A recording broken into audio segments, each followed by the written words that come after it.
नमस्कार मित्रांनो. मराठी मालिकेतील लोकप्रिय जोडपे म्हणून अशोक सराफ आणि निवेदिता सराफ यांना ओळखले जाते. हे जोडपे त्यांच्या अभिनयाच्या जोरावर अनेक प्रेक्षकांच्या मनावर अधिराज्य गाजवले आहेत आणि तितकेच लोकप्रिय झाले आहेत. मराठी चित्रपटसृष्टीतील पॉवर कपल म्हणून दिग्गज अभिनेत्री यांना निवेदिता सराफ आणि अशोक मामांना ओळखले जाते. गेली अनेक वर्षे हे जोडपे अत्यंत सुखाने संसार करत आहेत. मात्र त्यांच्या जीवनात एक अचानक दुःखाचं वादळ कोसळलं आहे. तर चला जाणून घेऊया काय आहे सविस्तर माहिती. एका पॉडकास्टच्या मध्ये निवेदिता सराफ यांनी अनेक विषयावर गप्पा मारल्या. या दरम्यान त्यांना त्यांच्या मुलाबद्दल म्हणजेच अनिकेत सराफ यांच्याविषयी प्रश्न विचारण्यात आला. यावर बोलताना निवेदिता सराफ म्हणाल्या, अनिकेतला बालपणापासून परदेशी जीवनशैली खूप आवडते. मला आणि अशोकला परदेशात राहण्याची कधीच हौस नव्हती. मात्र मुलाचे विचार वेगळे आहेत. तो नेहमी असं म्हणतो की आपल्या देशात एका सामान्य माणसाला आपले रोजचे आयुष्य जगण्यासाठी खूप संघर्ष करावा लागतो.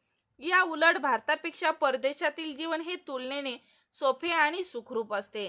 यामुळे त्याने कॅनडामध्ये राहण्याचा निर्णय घेतला. त्याने आम्हाला सांगितले की मी तुमची एवढी प्रसिद्धी किंवा पैसा कदाचित कधीच मिळू शकणार नाही, परंतु मला जे सुरक्षित आणि शांत आयुष्य हवं आहे ते कॅनडाच मध्ये मिळते. मुलाच्या या आनंदाचा विचार करत आम्ही त्याला कधीच विरोध केला नाही. तो मूळचाच एक उत्तम सेफ आहे. कोरोनाच्या काळात त्याची नोकरी गेली.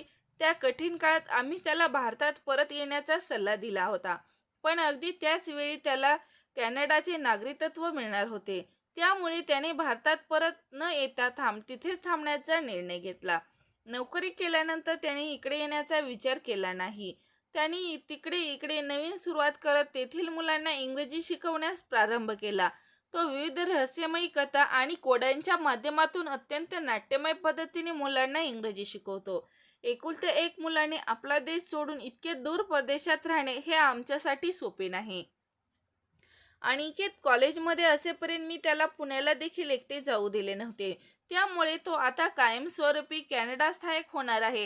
हे जेव्हा त्याने आम्हाला सांगितले तेव्हा ही गोष्ट माझ्यासाठी खूप कठीण होती. आजही जेव्हा तो सुट्टीत भारतात येतो आणि परत जाताना विमानतळावर त्याला निरोप देण्याचा क्षण हा आमच्यासाठी खूपच मोठा असतो. मात्र शेवटी आपल्या मुलाचा आनंद ज्या गोष्टीत आहे तेथेच पालकाने समाधान मानावे. अशा प्रकारे या पॉडकास्टमध्ये त्यांनी आपल्या मुलाला घेऊन अत्यंत समंजस अशी भूमिका निवेदिता सराफ यांनी मांडली होती. अनेक स्टार किड्स अभिनय क्षेत्रात नशीब आजमावत आहेत. मात्र अनिकेत या ग्लॅमर जगापासून खूप पूर्णपणे दूर गेलेला आहे.